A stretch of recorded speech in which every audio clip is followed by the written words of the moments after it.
அன்பை பாடும். என் நாவும் நாமம் போற்றும்.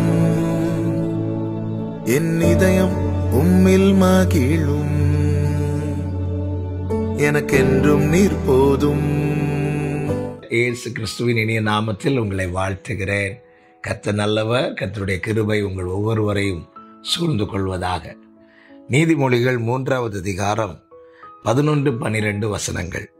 என் மகனே, நீ கர்த்தருடைய சிட்சையை அற்பமாக எண்ணாதே. அவர் கடிந்து கொள்ளும் போது சோர்ந்து போகாதே. தகப்பன் தான் நேசிக்கிற புத்திரனை சிட்சிக்கிறது போல கர்த்தரும் எவனிடத்தில் அன்பு கூறுகிறாரோ அவனை சிட்சிக்கிறார். கர்த்தருடைய பரிசுத்த நாமத்திற்கு மகிமை உண்டாவதாக. அருமையான வார்த்தை. இந்த வசனம் ஆரம்பிக்கிறது, என் மகனே, என் மகனே, கர்த்தருடைய சிட்சையை அற்பமாக எண்ணாதே. கர்த்தர் யாரை சிட்சிக்கிறார்? அவருடைய பிள்ளைகளை. ஆமென். அதுவும் எந்த பிள்ளையை சிட்சிக்கிறாரா? அவர் யாரிடத்தில் அன்பு கூறுகிறாரோ அன்பு கூறுகிற பிள்ளைகளை சிட்சிக்கிறார். என்ன கேட்கிற அன்பு சகோதரா, சகோதரி, தேவனுடைய சிட்சையையும் அவருடைய அன்பின் வெளிப்பாடாய் பார்க்க வேண்டும். ஆமென். பிரம்பை கையாளாதவன் தன் மகனை பகைக்கிறான். ஒரு தகப்பன் பிள்ளை எப்பொழுது தண்டிக்கிறான் தெரியுமா? பிள்ளை தவறும் போது. எதற்காக தண்டிக்கிறான் தெரியுமா? பிள்ளை மீண்டும் தவறாதிருக்க. எடுத்ததும் தகப்பன் பிள்ளை தண்டிக்க மாட்டான், சொல்லி பார்ப்பார். பிள்ளை கேட்கவில்லை என்றால் கடிந்து கொள்வார், கேட்கவில்லை என்றால் தண்டிப்பார். எதற்காக? என் பிள்ளை நல்லா இருக்கணும், என் பிள்ளை நல்லா வரணும், இந்த தப்பை இனி என் பிள்ளை செய்யக்கூடாது.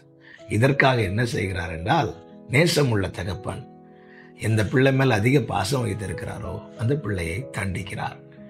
இங்கே வேதம் அழகாய் சொல்லுகிறது, கர்த்தர் எவனிடத்தில் அன்பு கூறுகிறாரோ அவனை சிட்சிக்கிறார். வேதத்தில் ஆண்டவருக்கு மிகவும் பிரியமான தேவ பிள்ளைகள் அநேகரை பார்க்க முடியும். அவங்க வாழ்க்கையில கர்த்தருடைய சிட்சையையும் பார்க்க முடியும். தாவீது சொல்லுகிறார், நான் உபத்திரவப்பட்டது எனக்கு நல்லது. நான் உபத்திரவப்படுவதற்கு முன் வழி தப்பி நடந்தேன். இப்பொழுதோ உமது கட்டளைகளை காத்து நடக்கிறேன்.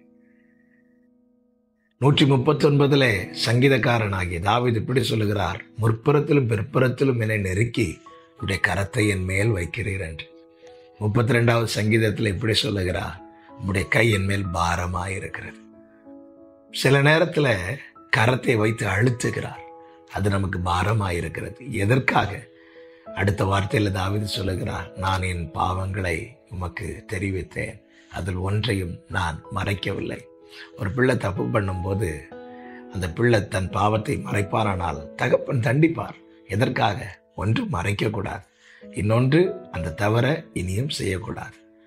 அந்த பிள்ளை அந்த பாவத்தை உணர்ந்து அறிக்கை செய்யும் போது, அப்பா நான் இப்படி ஒரு தப்பு பண்ணிட்டேன்ப்பா, இனி நான் இந்த தப்பு பண்ண மாட்டேன்னு சொல்லி அந்த பிள்ளை உண்மையாக உணர்ந்து சொல்லும் போது எந்த கரம் அடித்ததோ அதே கரம் அணைக்கும். எனவேதான் அவரை குறித்து வேதம் சொல்லுகிறது, அவர் காயப்படுத்துகிறார், காயம் கட்டுகிறார், அவர் அடிக்கிறார், அவர் குணமாக்குகிறார். அவர் நம்முடைய தகப்பன் அல்லவா?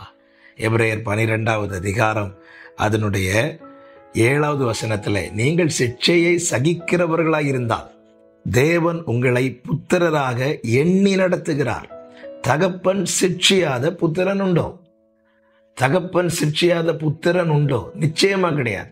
நீங்கள் சிட்சைகளை சகிப்பீர்களேயானால் அவர் எப்படி நடத்துகிறாரா? என் பிள்ளை அப்படி எண்ணி நடத்துகிறாரா? எபிரேயர் 12:8 எப்படி சொல்லப்பட்டிருக்கிறது, எல்லாருக்கும் கிடைக்கும் சிட்சை உங்களுக்கு கிடையாதிருந்தால் நீங்கள் புத்திரராய் இராமல் வேசி பிள்ளைகளாய் இருப்பீர்களே.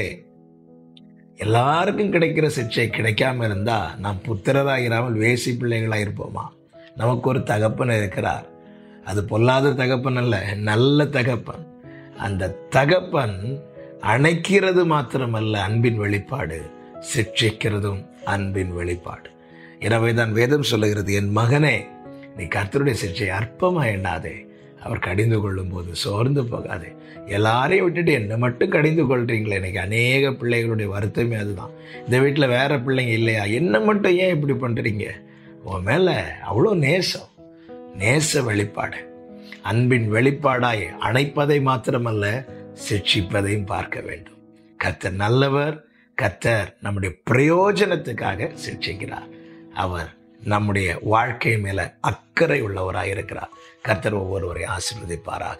நல்ல தகப்பனே, இரக்கமுள்ள பிதாவே, நீர் எங்களை சிட்சிப்பதும் அன்பின் வெளிப்பாடு என்பதை இந்த நாளில் எங்களோடு உணர்த்தின தயவுக்காய் ஸ்தோத்திரம். எங்க பிரயோஜனத்துக்காகவே எல்லாம் எங்களுக்காய் செய்கிறவர். நமக்கு மகிமை செலுத்துகிறோம். இயேசுவின் நாமத்தில் பிதாவே, ஆமென்.